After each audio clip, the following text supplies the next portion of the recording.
우리 하나님께서 독생자 예수 그리스도를 우리에게 보내주셔서 지하게 물들고 어둠에 쌓이던 저희들을 건져내 주셨습니다. 십자가의 사랑이 아니었으면 과연 우리는 어떻게 지금 살아가고 있을까? 정말 암담한 그런 생각을 하지 않을 수가 없습니다. 오늘도 저희들을 부르셔서 주님의 몸된 교회로, 예배로 저희들을 초청하여 주시며 감사를 드립니다. 하나님께서 오늘도 말씀하여 주시옵소서. 우리가 하나님 한 주간 또 새 힘을 얻고 또 살아가기 위해서 오늘을 경청하기를 원합니다. 주님 신령과 진정으로 예배하기를 원합니다. 주님은 영이시기에 우리의 몸과 마음과 뜻을 받으신다는 것을 저희들을 알기 때문에 우리의 몸으로, 우리의 생각으로, 우리의 마음으로 산 제사를 드리려고 합니다. 주님께서 받아 주옵소서. 우리에게 또한 한 주간 살아갈 수 있는 에너지를 얻을 수 있는 영의 양식을 공급해 주셔서 그 양식으로 뿌듯하게 한 주간을 살아갈 수 있도록 인도해 주옵소서. 지금도 성전으로 옮기는 발걸음들이 있습니다. 그 발걸음들을 재촉하여 주셔서 함께 말씀의 은혜를 나눌 수 있도록 축복하여 주시옵소서. 예수님의 이름으로 기도드리옵나이다. 아멘.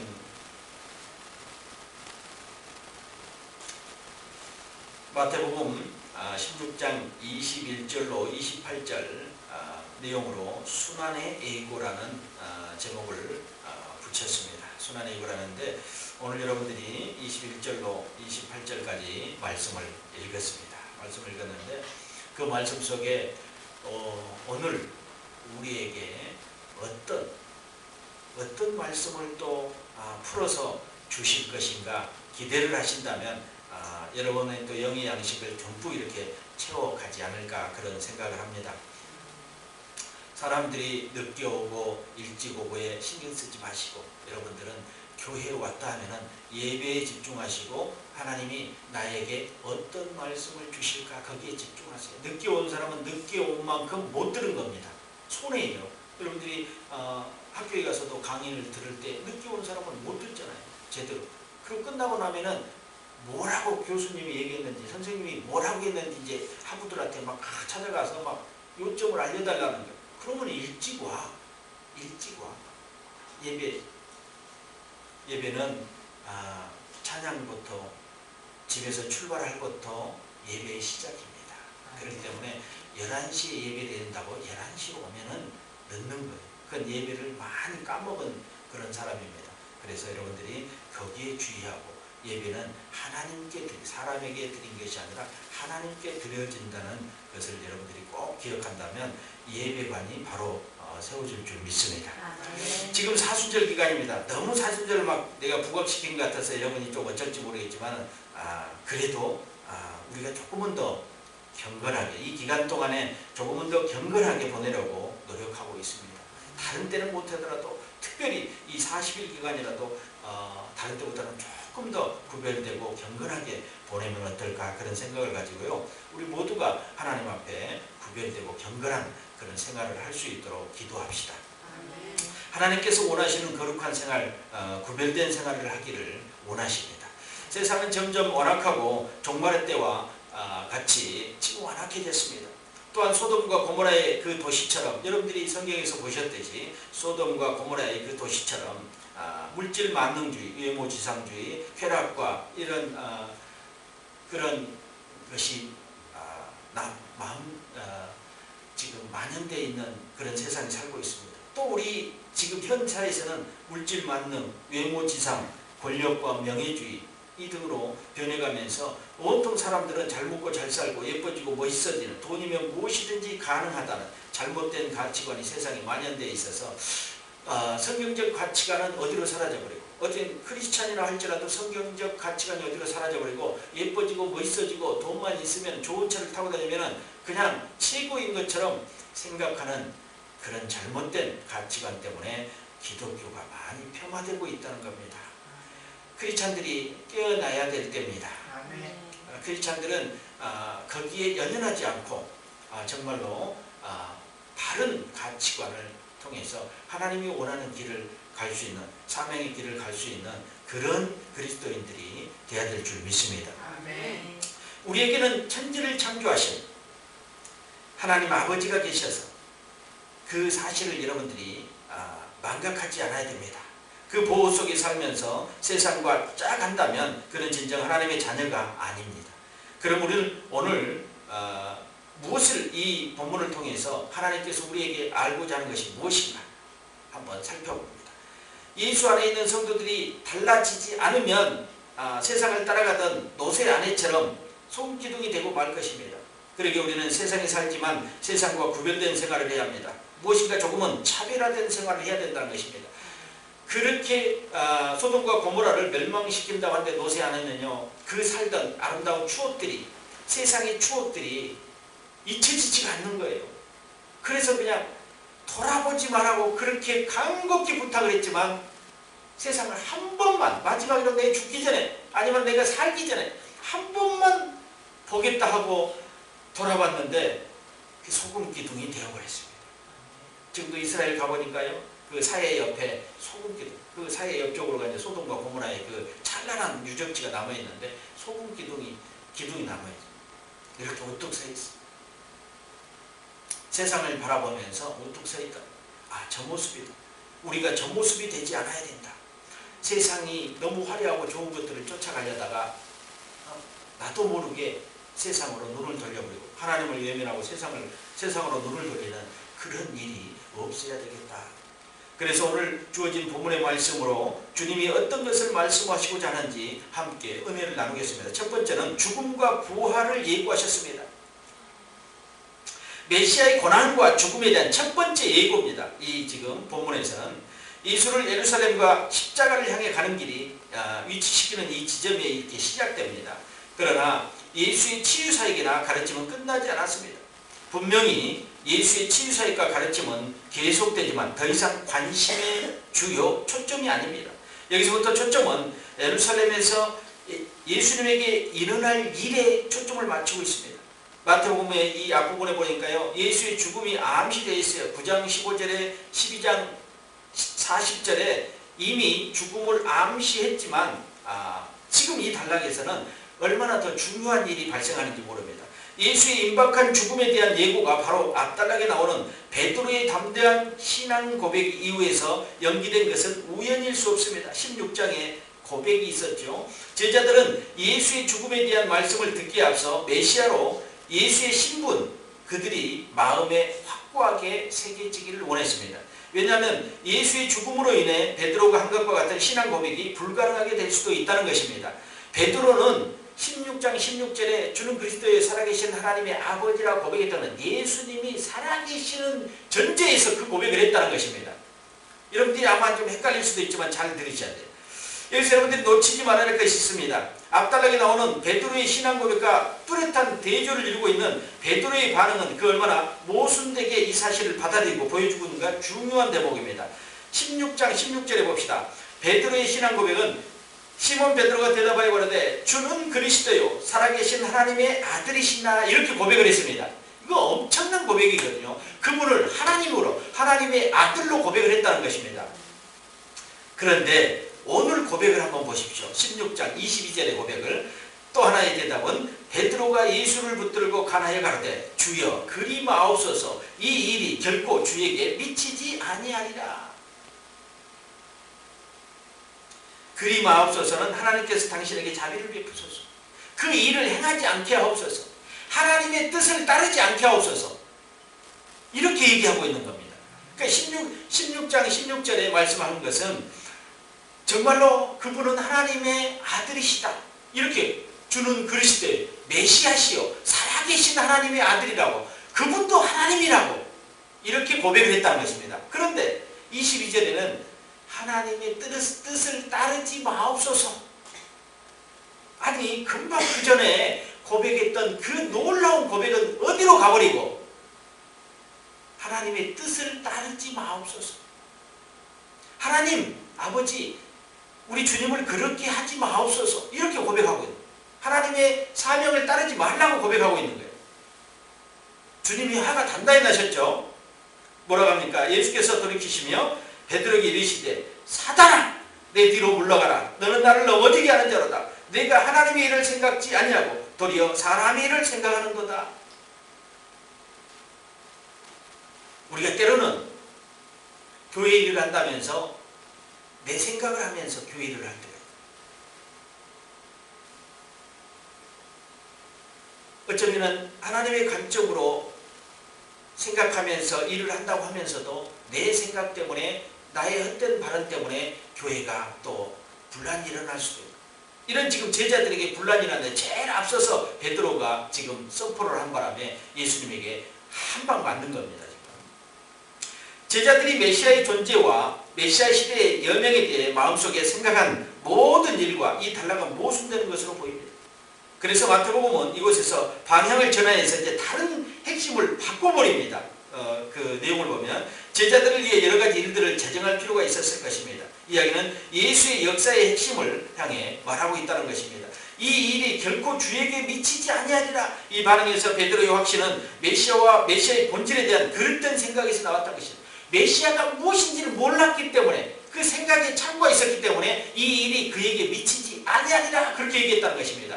그런 고백할 때는 예수님이 지상권을 장악하고 정치적인 메시아로 있어줄 것을 기대했는데 죽으러 간다는 거예요. 주님이. 그럼 나는 끝이잖아요. 이제까지 주님을 3년 동안이나 따라다녔는데 나는 뭐예요? 재정부 장관이라도 하나 얻으려고 그랬는데, 오른팔이 되려고 그랬는데 주님이 죽으면 끝나는 거 아닙니까? 이런 고백을 하고 있다니까 정확한 메시아의 본질을 이해하지 못했다는 것입니다. 베드로는요. 여러분들은 메시아의 본질을 이해하시기 바랍니다. 네. 베드로처럼 엉뚱한 소리를 하면 안 된다는 것입니다. 자리를 차지하려고 예수님을 따라다녀도 안 된다는 것입니다. 자기는 뭔가 하나님께 특별한 은총을 받으려고 교회를 나가서는 안 된다는 것입니다. 아니에요. 우리는 보편 타당성 있는 진리를 가지고 주님 앞에 나오고 주님의 사명을 감당하기 위해서 우리가 주님 앞에 나오는 거지, 나만이 특별한 은총을 받아서 나만이 축복을 누릴 것이다, 이런 개념이 아니라는 것입니다. 그래서 이 그릇된 생각에서 나온 베드로는 하나님의 메시아에 대한 다른 길을 의도하고 계신다는 것을 깨닫지 못하고 있습니다. 하나님 아버지의 생각을 깨닫지 못하고 있었다는 것입니다. 다른 제자들과 마찬가지로 베드로는 메시아의 승리의 국면과 그의 왕국에 초점을 맞추고 있었습니다.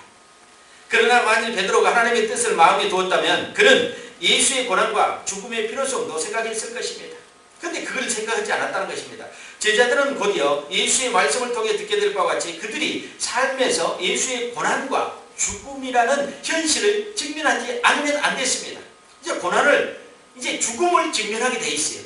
예수님의 고난과 죽음을. 그걸 이제 보십시오. 여기서 예수님의 선언은 제자들을 상당히 우울하게 만들었습니다. 제자들이 막 열정적으로 따라다니는 제자들에게 우울한 감정을 전달했습니다. 뭡니까? 그리고 당황하고 좌절하게 됩니다. 왜냐하면 예수님의 선언은 그들의 소망과 정반대이기 때문입니다. 누가복음 24장 21절에 보니까 우리는 이 사람이 이스라엘을 구속할 자라고 바란노라. 이뿐 아니라 이 일이 된 지가 사흘째요.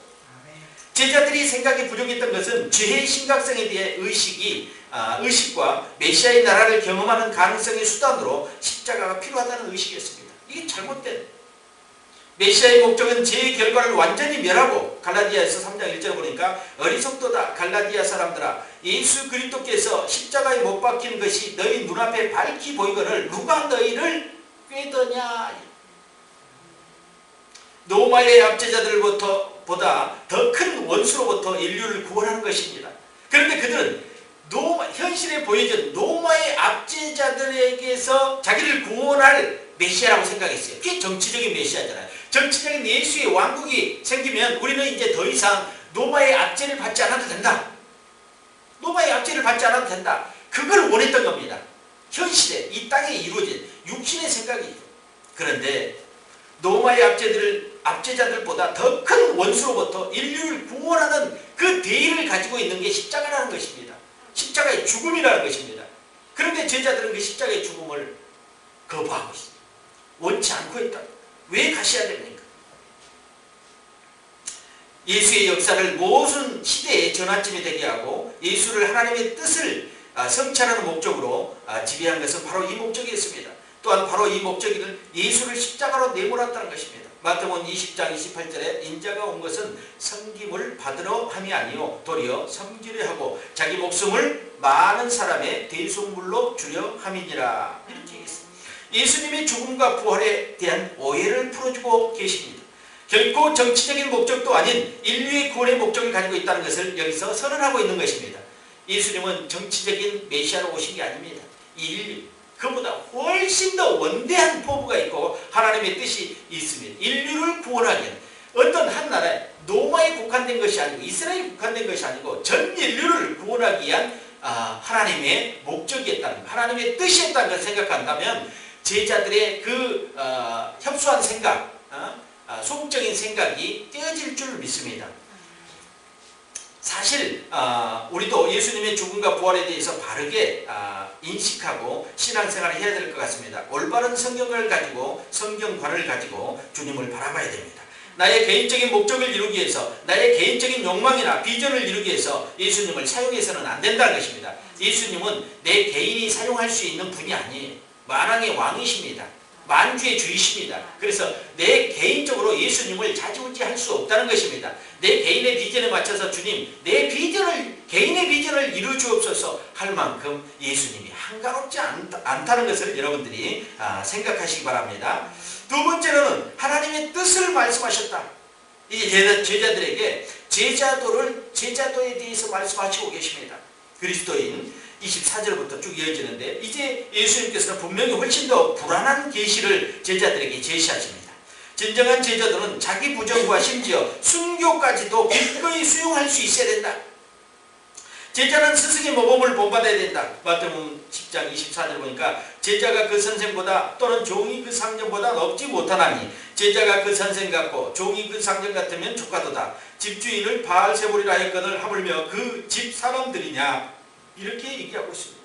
제자도는 자기의 십자가를 지고 자신을 부인하고 자신의 삶을 예수의 삶과 같은 노선에 둠으로써 예수를 온전히 따르겠다는 신중한 결단을 수반하고 있다는 것입니다. 누가복음 9장 23절에 또 무리에게 이르시되 아무든지 나를 따라오거든 자기를 부인하고 날마다 제 십자가를 지고 나를 쫓을 것이니라. 과연 우리가 예수님의 제자로서 살아가기 원한다면 무엇을 어떻게 해야 할까요? 질문한다면 바로 주님은 이런 답변을 주실 것입니다. 마태복음 16장 24절에 예수께서 제자들에게 이르시되 아무든지 나를 따라오거든 자기를 부인하고 자기 십자가를 지고 나를 쫓을 것이니라.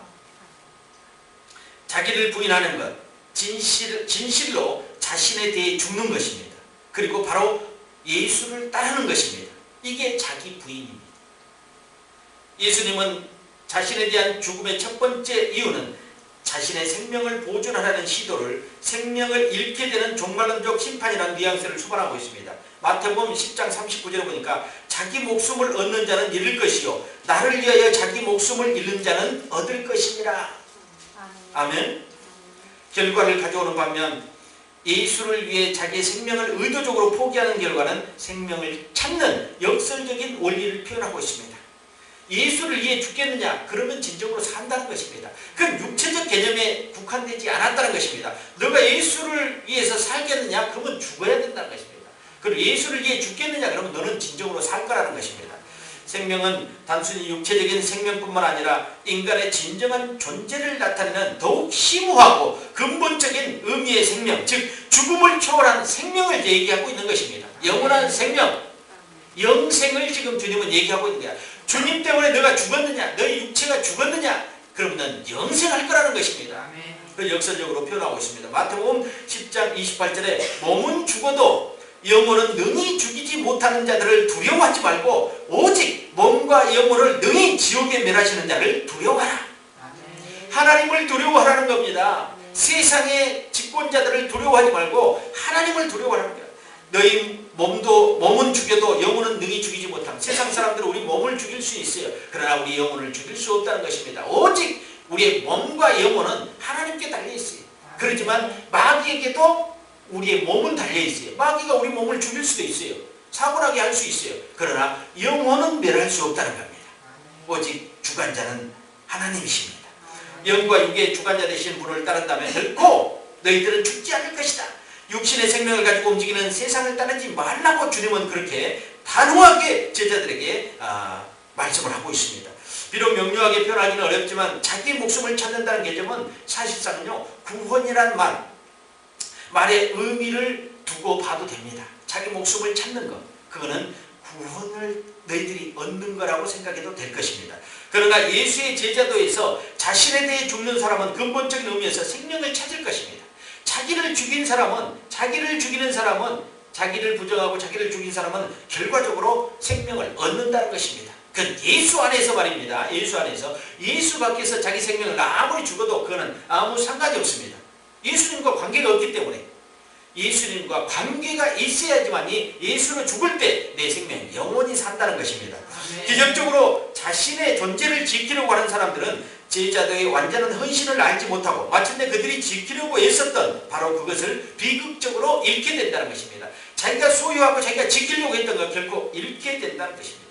누가복음 12장 33절에 너희 소유를 팔아 구제하여 낡아지지 아니하는 주머니를 만들라. 곧 하늘에 둔 바 다함이 없는 보물이니 거기는 도적도 가까이 하는 일이 없고 점도 먹는 일이 없느니라. 하늘에 쌓아두라는 겁니다. 또한 요한복음 12장 25절에 자기 생명을 사랑하는 자는 잃어버릴 것이요 이 세상에서 자기 생명을 미워하는 자는 영생하도록 보존하리라. 또 계시록 12장 21절에 또 여러 형제가 어린 양의 피와 자기를 증거하는 말을 인하여 저를 이기었으니 그들은 죽기까지 자기 생명을 아끼지 아니하였도다.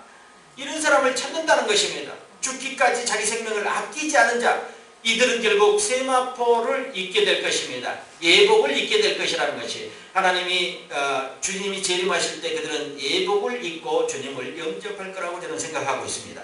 제자도에 대한 예수의 가르침의 두 번째 이유는 온 천하를 얻고도 목숨을 잃으면, 이거 생각해 보십시오. 여기서 생명이란 육체적인 생명 이상으로 이해해야 됩니다.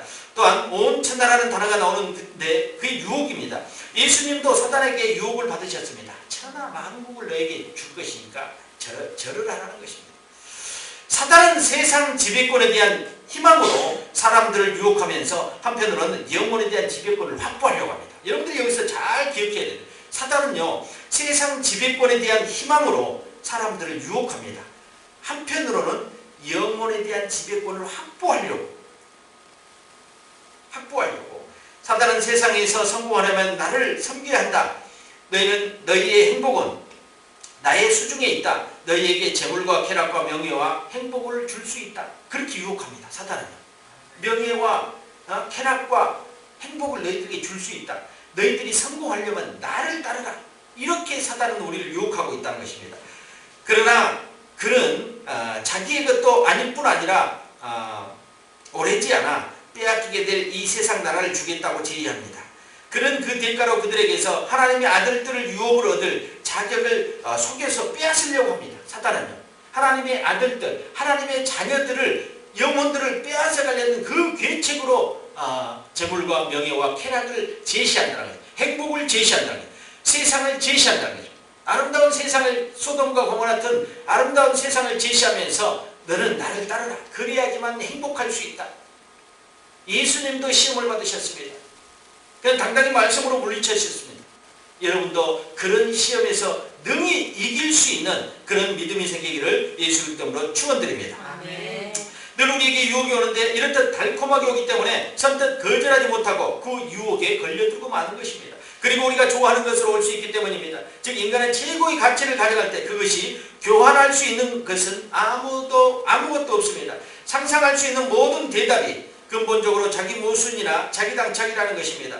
왜냐하면 생명은 인간 필수의 조건이기 때문에 시편 49편 8절로 9절을 보니까 너희 생명의 구속이 너무 귀하며 영영이 못할 것임이라 저로 영존하여 썩음을 보지 않게 못하리니, 이렇게 생명에 대한 표현을 하고 있기 때문에 우리 인간이 생명은 필수 조건이기 때문에 생명에 대한 것을 논할 때 사실상 우리는 많은 생각을 하게 되는 것입니다. 제자들에게 유일하게 택할 수 있는 현명한 길은 예수의 길, 즉 자기의 부정과 십자가의 길이 제자도라는 것입니다. 아멘. 아멘. 할렐루야. 마지막으로 세 번째는 주님은 재림을 확신하셨다. 예수께서 죽음과 부활 후에 묵시론적인 인류의 심판자라 영광스럽게 재림하신다는 것입니다. 오늘 주님께서 성령을 통해서 말씀하셨습니다. 인자가 아버지의 영광으로 그 천사들과 함께 오리니 그때 각 사람의 행한 대로 갚으리라. 마태복음 7장 22절로 23절에 그날에 많은 사람들이 나더러 이르되 주여 주여 우리가 주의 이름으로 선지자 노릇하며 주의 이름으로 귀신을 쫓아내며 주의 이름으로 많은 권능을 행치 아니하였나이까 하리니 그때 내가 저희에게 밝히 말하되 내가 너희를 도무지 알지 못하니 불법을 행하는 자들아 내게서 떠나가라. 또한 마태복음 13장 41절로 42절에 인자가 그 천사들을 보내리니 저희가 그 나라에서 모든 넘어지게 하는 것과 또 불법을 행하는 자들을 거두어내어 불못불에 던져 넣으니 거기서 울며 이를 갈미 있으니라. 또한 주님께서는 주님의 재림에 대해서 마태복음 25장 31절로 46절에 이렇게 말씀하고 있습니다. 인자가 자기 영광으로 모든 천사와 함께 올 때 자기 영광의 보좌에 앉으리니 모든 민족을 그 앞에 모으고 각각 분별하기를 목자가 양과 염소를 분별한 것 같이 하는 양은 그 오른편에 염소는 그 왼편에 두리라. 그때 임금이 그 오른편에 있는 자들에게 이르시되 내 아버지께 복받을 자들이여 나와 창세로부터 너희를 위하여 예비된 나라를 상속하라. 그리고 끝으로는 저희는 영벌에 의인은 영생에 들어가리라. 푸슈케라는 단어가 있어요. 헬라의 푸슈케. 존재 자체라는 것입니다. 여기서 존재 자체를 썼습니다. 존재 자체에 대한 결정적으로 중요한 일입니다. 그 존재 자체를 잃어버리면 안 돼요. 예수의 존재 자체, 하나님의 존재 자체를 잃어버리면 아무것도 아니야. 거기에 변형된 예수가 될 수 있고 변형된 하나님이 돼서 이단들이 하는 것이 그겁니다. 변형된 하나님. 자칭 사람으로서 예수를 만들고 사람으로서 성령을 만든 거예요. 그게 자칭 변형된 하나님이라는 거예요. 우리는 삼위일체에 대한 절대적으로 인정하고 믿음을 가져야 됩니다.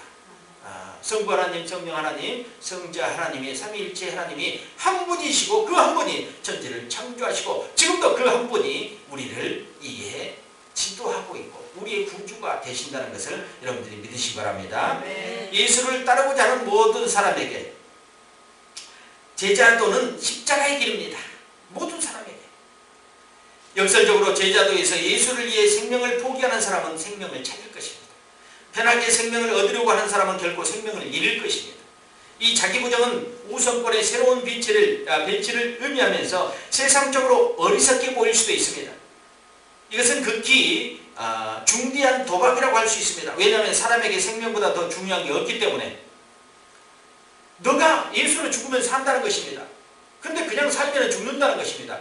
어쩌면 사람들에게 긴박성을 가질 수 있습니다. 과연 어떻게 택해야 될까? 누가 그냥 살면 예수로 죽지 않으면 너는 죽는다는 것입니다. 예수로 살아야지만, 예수로 죽어야지만 너가 살 수 있다는 것입니다. 우리가 어려운 일 같지만은 주님이 원하시는 대로 우리가 살아가면 예수로 죽는 것입니다. 쉬운 것이에요. 마태복음 19장 27절 3절에 이에 베드로가 대답하여 이르되 보소서 우리가 모든 것을 버리고 주를 쫓아싸우니 그런즉 우리가 무엇을 얻으리까? 예수께서 가라사대 내가 진실로 너희에게 이르노니 세상이 새롭게 되어 인자가 자기 영광의 보좌에 앉을 때 나를 쫓는 너희도 12 보좌에 앉아 이스라엘 12지파를 심판하리라. 또 내 이름을 위하여 집이나 형제나 자매나 부모나 자식이나 전토를 벌인 자마다 여러 배를 받고 또 영생을 상속하리라. 그러면 먼저 된 자로서 나중되고 나중된 자로서 먼저 될 자가 많으니라. 이렇게 얘기하고 있습니다. 또 마태복음 20장 25절 28절에 예수께서 제자들을 불러다가 가라사대 이방인의 집권자들이 너희를 임의로 주관하고 그 대인들이 너희에게 권세를 부리는 줄을 너희가 알거니와 너희 중에는 그렇지 아니하니 너희 중에 누구든지 크고자 하는 자는 너희를 섬기는 자가 되고 너희 중에 누구든지 으뜸이 되고자 하는 자는 너희 종이 되리라. 인자가 온 것은 섬김을 받으려 함이 아니요 도리어 섬기려 하고 자기 목숨을 많은 사람의 대속물로 주려 함이니라. 아멘. 주님은 섬기러 오셨습니다. 아멘. 우리가 잘 이해해야 될 것은 주님을 따르면서 주님께 나아가면서 그것이 축복의 통로로만 사용되어서는 안 된다는 것입니다. 주님이 섬기러 오셨던 것처럼 우리도 섬겨야 될 것입니다. 섬겨야 돼. 무엇을 섬겨야 될까? 주님께 물으십시오.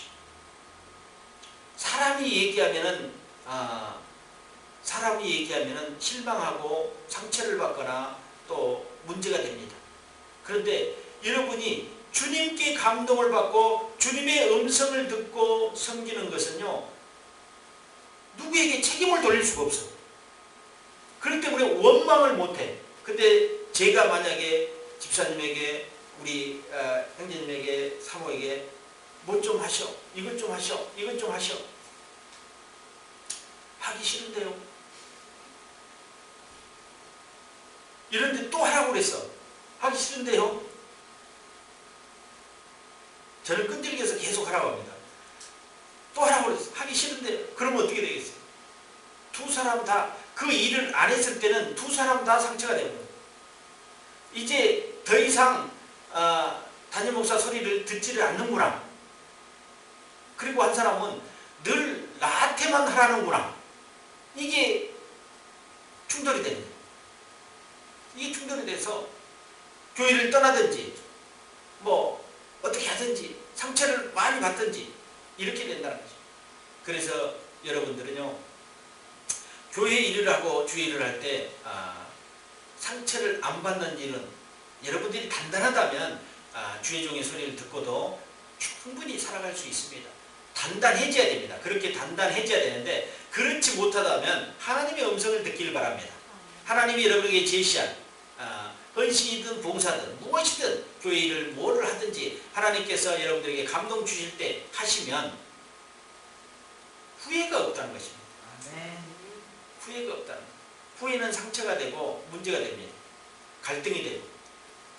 그래서 여러분들이 자발적인 헌신과 또 하나님의 음성을 듣고 하는 일에는 결코 후회하지 않을 거라고 저는 생각을 하고 있습니다. 그러므로 우리가 예수님의 본을 받아서 섬길 수 있는 그 섬김의 도를 다해야 돼요. 제자들로서 우리는 예수님의 제자가 될 수 있습니다. 제자들로서 섬김의 도를 다하는 것입니다. 무엇이든지 섬길 수 있는 자세를 가지고 있어요. 자세가 중요합니다. 자세가 안 된 사람은 아무리 섬김의 기회가 와도 할 수 없어요. 그리고 제자들은 이 기회를 잘 포착하는 자들이 제자들입니다. 베드로처럼 불쑥불쑥 나서가지고 일을 망가뜨리는 것이 아니라 나에게 기회가 올 때 딱 일할 수 있는 것. 하나님 부르실 때 그 부르심을 붙잡는 것입니다. 그 사명을, 부르심은 소명인데 부르심이 있다면 반드시 일을 주신다는 것입니다. 콜링이 있으면 미션이 있다는 것입니다. 이거는 항상 같이 따라다녀요. 왼팔과 오른팔처럼 따라다녀요. 그러면 주님이 나를 불렀다면 일을 맡길 거라는 것입니다. 그 일을 순전하게 감당하겠습니다. 순수하게 감당하겠습니다. 어떤 잡음이 들어가지 않게끔, 불순물이 들어가지 않게끔 순수하게 감당하겠습니다. 이런 고백이 되어져야 됩니다. 하나님이 이런 자를 찾으십니다. 따지고 묻고 분석하고 이런 형들도 있습니다. 그러나 하나님께서는 따지고 묻고 분석하는 것보다 순종하는 것에 더 의미를 둡니다. 순종하는 것에. 왜요? 하나님이 나를 부르셨다면 나를 구렁텅이에 넣으려고 이끌어내지 않았다는 것입니다. 구렁텅이에서 나를 부르신 것은 이끌어내신 것입니다. 왜? 바르고 깨끗하고 아름다운 길을 향해서 가라고 건져냈는데 주님의 뜻을 따르지 않는다면 결코 우리는 건져낸 보람이 없다는 것입니다. 건져낸 보람이. 교회를 섬기지 않고 그냥 떠돌아다니는 영혼들도 많이 있어요. 그들을 붙잡아야 됩니다. 우리가 더 기도하고 우리가 하나님의 관점을 정확히 사명을 이해하고 그들을 위해서 더 부르짖어 기도해야 될 것입니다. 그들의 교회 안으로 다시 돌아서 교회 공동체 안에서, 사랑의 공동체 안에서 함께 은혜를 나누며 하나님이 제시했던 그 사명들을 함께, 혼자 힘으로는 어려우니까 그 힘을 합쳐서 그 시너지 효과를 발휘할 수 있는 그런 교회들이 돼야 될 줄 믿습니다. 아멘. 그러므로 예수께서 메시아 역사를 제정하실 때 놀랐던 제자들에 대한 예수의 생각은 다시 놀라지 않을 수 없었습니다. 진실로 승리와 영광이 예수를 위해서뿐만 아니라 제자들을 위해서도 임할 것입니다. 그러나 이 시대에 완전히 종말에 이르기 전까지 임하지 않을 것입니다. 이 시대의 종말에 지금 가까워왔습니다. 종말에 가까워는 저는 종말론자가 아닙니다. 종말론자가 아니라 종말에 가까운 이 시대를 바라보면서 주님이 곧 오시겠구나, 그런 마음의 준비를 늘 하고 우리는 살아가야 될 줄 믿습니다. 제자들은 예수께서 막을 여신 새 시대의 십자가를 지고 자신에 대해 죽어야 하는 이 고난의 현실을 예수와 자신들의 관계에 거의 예상치 못했습니다. 사실은 이제 우리는 하나님께서 말씀하신 것처럼 주님이 다시 오심을 준비하는 자들이 되어야 됩니다. 마라나타, 주 예수의 오시옵소서, 고백만 이렇게 해서는 안 된다는 거야. 실적으로 우리 마음의 준비가 돼야 된다는 거야. 주님을 맞을 준비가 되느냐, 주님이 이 밤에 이 주일날 오신다면 너희들이 주님 앞에 쌓아놓은 것이 무엇이 있느냐, 상급이 있느냐, 아니면 일해놓은 것이 있느냐. 주님이 물으신다면 너무도 우리는 비참해질 겁니다. 왜요? 한 것이 없기 때문에. 그래서 주님이 재림한다는 긴박성은 우리를 더 교회에 더 결속력 있게 교회에 나가게 하고 하나님의 말씀에 더 깊이 있게 나가서 우리가 성화가 아직 이루어지지 못한 부분들이 있다면 그 성화를 이루기 위해서 다 우리가 노력해야 되지 않겠느냐, 그런 생각을 해봅니다. 세상에 이제 우리는 하나님께서 말씀하신 것처럼 주님이 다시 오심을 준비해야 되는데 세상에 치에서 살 것인가 아니면 예수의 도를 따를 것인가, 두 가지 길입니다. 여러 갈래의 길이 아닙니다. 두 가지 길이요. 세상에 살 것인가 예수를 따를 것인가, 이것밖에 없어요. 중간이라는 게 없어요. 중간이라고 하는 사람들이 교회에다가 발을 걸쳐놓고 왔다 갔다 하는 사람들이 중간인데요, 그거는 아무것도 아니에요. 그거는 세상에 속해 있는 사람입니다. 예수의 도가 아닙니다. 여러분 잘 생각하세요. 나는 예수 믿어요. 그런데 교회는 안 나가요. 아무것도 안 해요. 예수를 위해서 나는 한 거 없어요. 근데 예수를 믿어요. 이 사람은 세상 사람이에요. 이 사람은 세상 사람입니다. 그리고 또 발은 걸쳐나 어쩌다 주일날 한 번씩 생각나면 예배 오는 거. 근데 교회의 일원이 되기는 싫어. 그 사람은 천국의 일원이 아닙니다. 시민권이라고 우리는 잘 몰라요. 시민권이 뭔지도 잘 모르잖아요. 우리는 한 나라에서 계속 살았기 때문에 시민권하고 관계없어. 영주권하고 관계없어. 근데 우리 청년회장은 영주권도 시민권도 잘 아는 사람이에요. 그것이 그냥 되어진 게 아니라는 거예요. 영주권을 얻기 위해서 얼마나 노력을 해야 되고 시민권을 얻기 위해서 얼마나 노력을 해야 돼요. 가만히 있으면 되는 게 아니에요. 그런데 우리는 천국의 시민권을 얻으려고 하는데 어떻게 해요? 교회에 왔다 갔다 왔다 갔다, 교회에 적을 두지 않고 교회에 등록하지도 않고 왔다 갔다 왔다 갔다 왔다 갔다. 제가 미국에 사는데 하여간 미국에 수시로 왔다 갔다 하는 거예요. 중국으로 갔다가 일본으로 갔다가 또 미국으로 갔다가. 그러니까 미국 정부에서 시민권을 딱 주더라고요. 턱도 없는 소리예요. 추방당해요. 추방당해요. 당장에 추방당해요. 우리나라도 추방해요. 우리나라도 잘 사는 나라가 됐어요. 그런데 여러분들이 천국의 시민권을 얻기 위해서 지금 달려가고 있는 겁니다. 네. 소홀하게 생각하지 마십시오. 여러분들이 미국의 시민권자나 영주권을 얻으려고 노력했던 것에 비하면은 여러분들은 너무 쉽게 가고 있다는 것입니다. 천국의 시민권을 향해서. 그런데 쉬운 것으로 끝난 것이 아니라 이 지금 지탱하고 여러분들이 하나님의 약속을 믿고 나가는 그 자세만 변하지 않는다면 여러분에게는 천국의 시민권이 반드시 주어질 거라고 저는 약속합니다. 아멘. 하나님과 친밀한 관계를 유지하면서 늘 자기를 돌아보고 신앙에 잠들지 않기를 소망합니다. 아멘. 끝까지 싸워서 이기는 자의 승리의 면류관이 주어질 것입니다. 그러게 우리는 이 땅에 사는 것으로 만족하지 말고 영생하도록 있는 하나님의 나라를 생각하면서 살아간다면 조금은 팍팍하고 지친 세상의 삶이라 할지라도 위로를 받고 희망을 갖게 될 것이라고 저는 생각합니다. 마지막으로 여러분들에게 다시 한번 부탁합니다. 복음에 부끄러우지 않는 위대한 건축자들이 되길 바랍니다. 아멘. 예수님의 천지의 주제시며 나의 구주시며 나의 주인이 되신다는 것을 잊지 맙시다. 아멘. 오직 예수만이 나의 삶의 전부라고 고백합시다. 아멘. 할렐루야. 아멘. 기도합니다. 하나님 아버지 감사합니다. 오늘도 주님께서 말씀하셔 주셨습니다. 제자도에 대해서 말씀하시고 죽음과 부활에 대해서 말씀하시고 또 재림에 대해서 말씀하셨습니다. 예수님의 전부를 말씀하셨습니다. 치유사역과 또한 섬김의 사역은 끝난 것처럼 보이지만 주님께서 더 많은 것을 우리에게 베풀 위해서 주님은 십자가에 달리셔야 됐습니다. 제자들에게 고백했던 것은 분명히 노마의 앞제자들보다 더 큰 일을 인류를 구원하기 위한 십자가의 그 구속의 은혜를 그들에게 얘기했지만 그들은 정치적인 메시아를 구하면서 이해하지 못했습니다. 우리가 이 본문을 보면서 우리는 이해할 것입니다. 이해가 됐습니다. 주님이 십자가에 달리셨던 그리고 죽음과 부활에 대해서 말씀하시고 그대로 따르셨던 것을 우리는 이 시간에 보았습니다. 하나님 우리에게 주님을 따를 수 있는 은혜를 주시고 또 주님을 따를 수 있는 생명을 허락하여 주시며 감사를 드립니다. 오늘도 더욱더 감사한 것은 우리가 말씀을 통해서 한 주간의 그 양식을 가득 채워서 우리 마음속이 든든해지기를 원합니다. 또 예수로 고백됐습니다. 오직 예수님만이 나의 삶의 전부라고 고백했습니다. 사단이 우리를 유혹해도 우리는 능히 물리치고 이길 것입니다.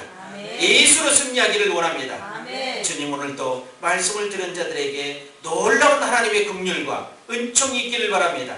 아멘. 주님께서 역사하여 주시옵소서. 아멘. 예수님의 이름으로 축복하며 기도드리옵나이다. 아멘.